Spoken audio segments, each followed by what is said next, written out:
I am Hayley Johnson. I'm Operations Director here in Norwich for the UK arm of Artlist.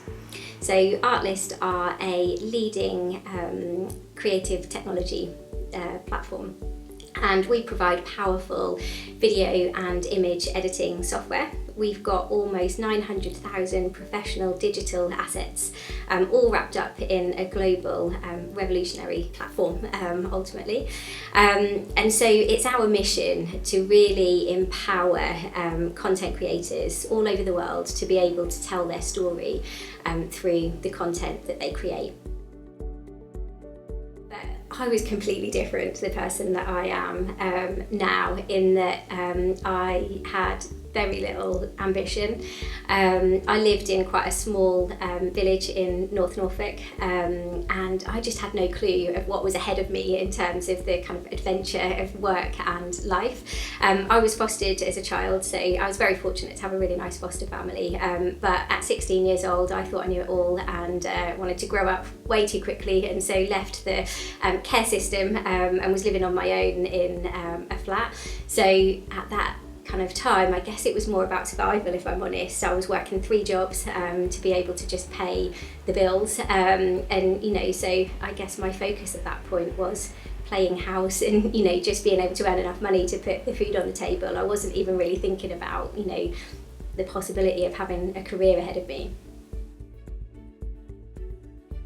I worked for a company called Epos Now. I became almost a bit of an obsession, that work was just such a huge part of my life, that when I was at home I only really had one eye on home and one eye on everything that was happening at work, and I thought that made me a great leader and a great asset to the business. And I was building this amazing team, and I'd wake up on a Saturday morning, I'd be so excited about the week ahead and what we could do. I'd get on emails and I'd send things across, and my team would jump in and be really excited. And at that time I'd think, wow, this is great, I've got this really engaged team. And as the business started to grow, things naturally, become a bit more difficult, and it might be a Sunday, I'm eating my roast dinner and I get a customer complaint comes through, or I get something on Trustpilot that I think, oh my God, I've got to jump on that. And I think I'm doing my team a favour through popping it in their inbox to say, you might want to jump on this Monday morning, and so my team started to do the same. And you then start to realise that you've created this environment where your team think that success is working 24 hours a day, that your team think that for them to aspire to be the person that is leading them, they've got to try and match their energy and their enthusiasm at home. Is when myself and Jason, who's the founder of Epos Now, went to Buckingham Palace to go and meet the Queen and receive our award. It was an enterprise award for innovation. Nobody can ever prepare you, when you're growing a business that quickly, at just how much sheer grit, determination, resilience you need to have to be able to grow and scale a business. It's hard, it is not an easy journey, but when you stand and you have that moment where you're then being recognised for that, it was just such a a real proud moment, and just a reminder of actually how much you can achieve if you build a team of people that can share that same kind of passion and determination to just get up and show up, every day, and no matter how hard it gets, you bounce yourself back, and you just keep pushing and pushing to be able to improve yourself, improve the business, and there are those moments where that recognition comes in and you think, yeah, it's all worth it.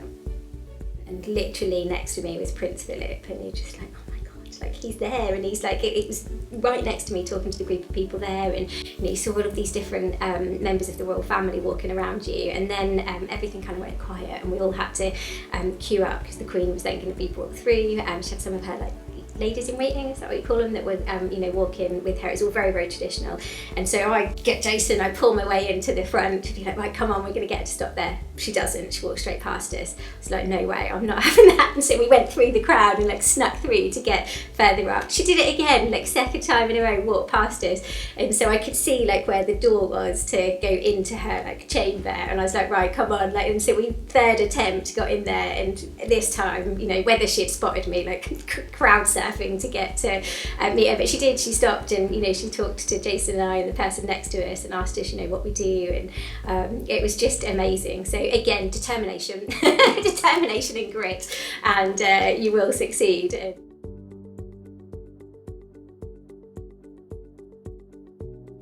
So my lessons learned, first of all, I would say I've always been in a role where in some way, shape or form I've managed people and led teams, and I think you just learn that your people, no matter what industry you are in, no matter what business you're in, your people are always going to be your most important asset.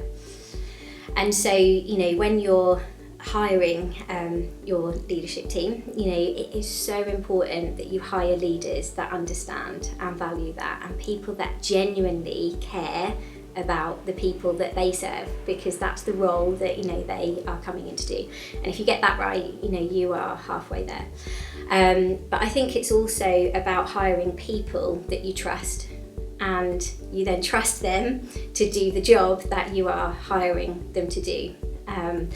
And, you know, as your team grows, it's so important to be able to find a structure and a way of working that really does enable the people that are coming on the journey with you to really understand and get behind the strategy, but also influence it. You know, give them the freedom to be able to come in and influence that strategy, but then you have got to allow them to find their own way of getting there. You know, you've trusted these people to come and be part of your business, and, you know, let them find their own way there.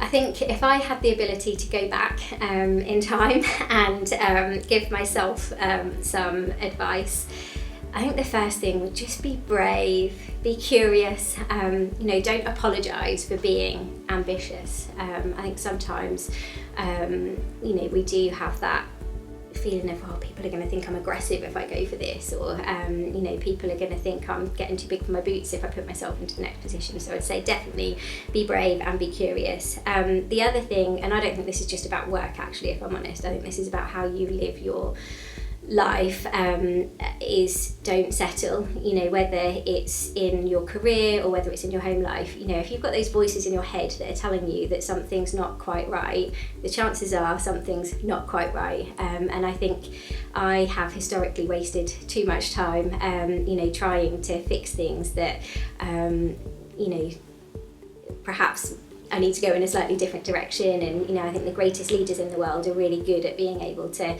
spot that something's not working, pivot and change direction, and, you know, have no regrets in doing that. So I think it's a really exciting time to be in the world of content creation.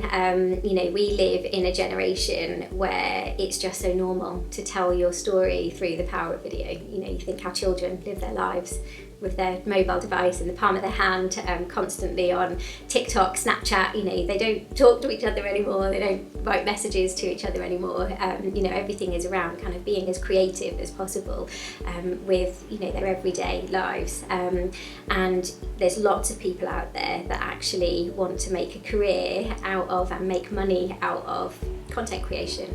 And we just have a real ambition, if I'm honest, to make it as easy as possible for people to be able to do that and give them the highest quality of content at their fingertips, to be able to really tell their story and just create without the limits that perhaps exist today. Personally, a lot of my focus in the next few years is around the fact that I have a 15-year-old daughter who is now about to go through her GCSEs, so, you know, really focused on helping her with that, but, you know, being that voice in her head. So you asked me a question earlier of, you know, what advice would I want kind of, you know, before starting, and I think, you know, it's making sure that I'm playing that part in Isabel's life of, you know, really giving her the courage to be brave, be curious, you know, to make sure that she gives herself opportunities to be able to learn as much as she can, and, you know, that she takes the path that she wants to take and doesn't settle. You know, all of those bits of advice are the bits that actually it's really exciting that I now get to help her on her journey. So that's certainly, I would say, one of my biggest priorities. And then professionally, I do feel as though I've kind of found the company that I've been looking for a long time, in that I feel like I have the freedom now to be able to build this culture here in my home city, you know, of Norwich, in a really exciting industry, but that I can build a culture that really embodies a lot of the learnings that I've had over the years of leadership, and that it's a place that, you know, everybody can call home, you know, no matter what background people come from, no matter what their interests are. You know, it's that we can create this really nice, diverse culture that expands more than just our team. I love living in Norwich, and, you know, I think we are so lucky to be in this, you know, smaller city that means that we can have this really nice community.